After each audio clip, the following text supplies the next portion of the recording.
আর সতর্ক শুরু করলেন, এন্তেকালের আগ পর্যন্ত আর বসতে পারেন নাই। ওই যে দাঁড়ালেন, দাঁড়িয়েই রইলেন, উম্মাকে সতর্ক করেই গেলেন, করতেই থাকলেন। আওয়াজ করে পড়েন আল্লাহু আকবার। ওয়া আনদির আশিরাতাকাল আকরাবিন যখন নাজিল হলো, বিশ্বনবী সাফা পাহাড়ের চূড়ায় উঠে গেলেন, ডাকতে আরম্ভ করলেন, ও আমার বংশের লোকেরা, ও আমার সম্প্রদায়ের লোকেরা, আমি যদি বলি পাহাড়ের পেছনে একদল ঘোড়সাওয়ার তোমাদেরকে আক্রমণ করার জন্য রেডি হয়ে আছে, ও আমার মক্কাবাসী, আমার কথা তোমরা বিশ্বাস করবা নাকি? সবাই এক বাক্যে বলে দিল, বিশ্বাস করব। সুবহানাল্লাহ। ও আমার মক্কাবাসী, আমি যদি বলি পাহাড়ের পেছনে একদল ব্যাটালিয়ন তোমাদেরকে অ্যাটাক করবে, আমি বললে বিশ্বাস করবা? মক্কাবাসী কি উত্তর দিয়েছিল জানেন? এত হেভি ওয়েটফুল একটা কথা বলেছিল। তারা বলে, তুমি যা বলবা তাই বিশ্বাস করব, কারণ তোমার তো মিথ্যা কইতে শুনি নাই। মা জাররাবনা আলাইকা ইল্লা সিদকা, we have never ever witnessed a single lie from you. আমরা জীবনে একটা মিথ্যা তোমার মুখ থেকে শুনি নাই। সুবহানাল্লাহ বলেন। দেখেন, এই কথার মাধ্যমে এক বাক্যে বিগত 40 বছরের সার্টিফিকেশন হয়ে গেছে। কথা বলেন ঠিক কিনা? বিগত 40 বছর আমার নবী মক্কায় কেমন লাইফ লিড করেছেন, এক বাক্যে সার্টিফিকেশন, মা জাররাবনা আলাইকা ইল্লা সিদকা। তখন বিশ্বনবী বললেন, ফা ইন্নী নাযীরুল লাকুম বাইনা ইয়াদাই আযাবিন শাদীদ।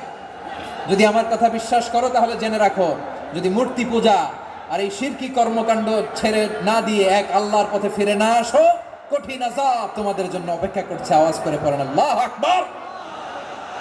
ফা ইন্নী নাযীরুল লাকুম বাইনা ইয়াদাই আযাবিন শাদীদ। ভয়ঙ্কর তোমার শাস্তি তোমাদের জন্য অপেক্ষা করেছে, আমি সেই শাস্তির সতর্কতা দিতে এসেছি। তাহলে বিশ্বনবীর আরেকটা বৈশিষ্ট্য, তিনি সতর্কতাকারী। সুবহানাল্লাহ, তিনি সতর্ককারী। উম্মাহকে রিমাইন্ডার দিতে এসেছেন, ওয়ার্নিং দিতে এসেছেন। আবার জাহান্নামীরা যখন জাহান্নামে যাবে, ফেরেশতারা ডেকে বলবে, ও কপাল পোড়া জাহান্নামীরা, জাহান্নামে কেন ঢুকলা? দুনিয়ার বুকে কি তোমাদেরকে সতর্ক করার জন্য কেউ আসে নাই? কুল্লামা উলকিয়া ফিহা ফাউজুন সাআলাহুম খাযানাতুহা আলাম ইয়াতিকুম নাযীর। সুবহানাল্লাহ পড়েন। আলাম ইয়াতিকুম নাযীর, কোন সতর্ককারী আসে নাই? বিশ্বনবী নাযীর হয়ে, সতর্ককারী হয়ে পৃথিবীতে আসলেন। তিনি জাহান্নামের ব্যাপারে উম্মাকে সতর্ক করেছেন। জান্নাতকে যেমনি তিনি চমকপ্রদভাবে উম্মার সামনে পোট্রে করেছেন, চিত্রায়িত করেছেন, ঠিক অনুরূপভাবে ভয়ঙ্কর জাহান্নামকেও তিনি এই উম্মার সামনে পোট্রে করেছেন।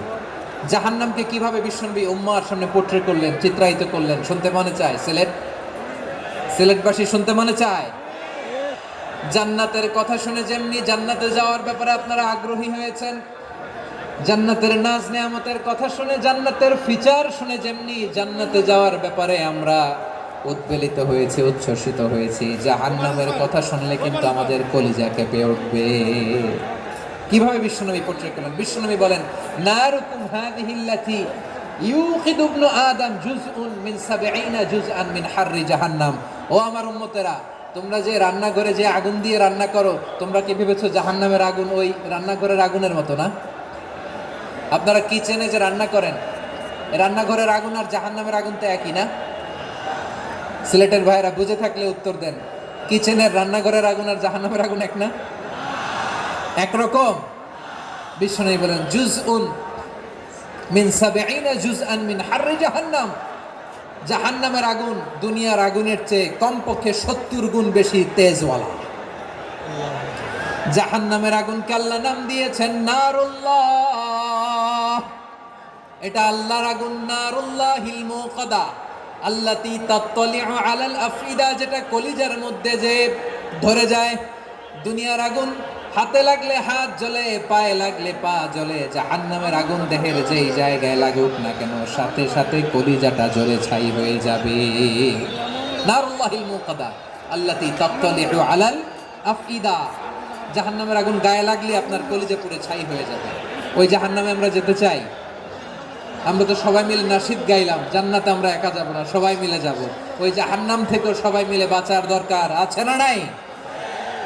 কি ভয়ঙ্কর শাস্তির বর্ণনা যে বিশ্বনবী দিয়েছেন, এত বিস্তর আলোচনার সুযোগ আমার নাই। আমি শুধু সবচেয়ে হালকা পাতলা, দ্য লাইট পানিশমেন্ট, সবচেয়ে হালকা শাস্তি কি হবে এটা বলবো। বিষ্ণুনবী বলেন, ইন্না আহওয়ানা আহলিন নারি আযাবান ইয়াউমাল কিয়ামাতি লা রাজুলুন তুদাউ ফি আখমাসি কদামাইহি জামরাতান ইয়াগলি মিনহুমা দিমাগু। জাহান্নামের সবচেয়ে হালকা আযাব কি হবে শোনো। সবচেয়ে ভারী না হালকা? সবাই বলুন, জাহান্নামের সবচেয়ে কঠিন আযাব না হালকা? জাহান্নামের সবচেয়ে হালকা আযাব হলো ওই ব্যক্তির আযাব যার পায়ে দুটো জাহান্নামের আগুনের জোতা পুড়িয়ে দেয়া হবে। ওই আগুনের উত্তাপে তার মাথার মগজগুলো ভাতের মারের মতো টপ টপ টপ টপ করে বেয়ে বেয়ে পড়বে। নাউজুবিল্লাহ পড়বেন না?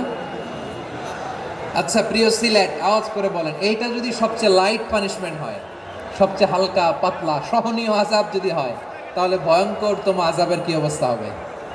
আমরা কি ওই জাহান্নামে যেতে চাই? জাহান্নামের অবস্থা এত ভয়ঙ্কর হবে, জাহান্নামের ভেতরে লক্ষ লক্ষ কোটি কোটি কাফির মুশরিককে দেওয়ার পরেও জাহান্নাম বলবে হালমিম মাজিদ, আরো আছে নাকি, আরো দাও।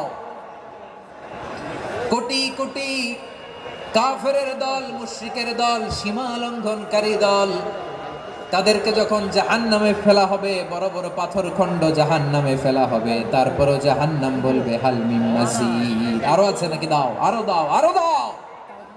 আমার ক্ষুধা নিবারণ হয় নাই।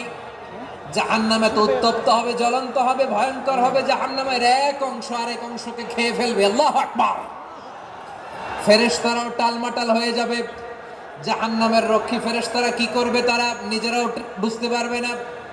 কোটি কোটি মুশরিক কাফেরদেরকে জাহান্নামে নিক্ষেপ করার পরেও জাহান্নাম ঠান্ডা হবে না, শান্ত হবে না, বলবে হাল মিন মাজিদ, আরো আছে নাকি, আরো দাও। তখন আল্লাহ তাআলার কুদরতি পা জাহান্নামের ভিতরে ঢুকিয়ে দিবেন। সুবহানাল্লাহ পড়তে পারলেন না মজা করে? কোনো কিছুতেই যখন জাহান্নামকে শান্ত করা যায় না, আল্লাহ তাআলা তার কুদরতি পা জাহান্নামে ঢুকিয়ে দিবেন। দেওয়ার সাথে সাথে জাহান্নাম থেকে আওয়াজ আসবে, কাত কাত বিইজ্জাতিকা ওয়া বিকদরিক, আল্লাহ বিইজ্জাতিকা ওয়া বিকারামিক, আল্লাহ আপনার ইজ্জতের কসম, যথেষ্ট হয়েছে, এনাফ এনাফ, আর লাগবে না। সুবহানাল্লাহ বলো। ওই ভয়ঙ্কর জাহান্নামে আমরা যেতে চাই কেউ? আমরা সব সময় ওই জাহান্নাম থেকে আল্লাহর কাছে পানাহা চাই। আওয়াজ করে বলেন ঠিক কিনা? বিশ্বনবী সব সময় আল্লাহর কাছে আল্লাহর জান্নাত চাইতেন, আল্লাহর জাহান্নাম থেকে পানাহা চাইতেন। তিনি বলতেন, আল্লাহুম্মা ইন্না নাসআলুকাল জান্নাতা ওয়া নাউযু বিকা মিনান নার। আল্লাহ তোমার কাছে জান্নাত চাই, তোমার জাহান্নাম থেকে পানাহা চাই। আবার আমরা যখন দোয়া পড়ি, আমরা পড়ি রব্বানা আতিনা ফিদ দুনিয়া হাসানাতাও ওয়া ফিল আখিরাতি হাসানাতাও ওয়া কিনা আযাবান নার। আল্লাহ দুনিয়ার কল্যাণ দাও, আখিরাতের কল্যাণ দাও, জাহান্নামের আগুন থেকে বাঁচিয়ে দাও, পড়ে আমিন।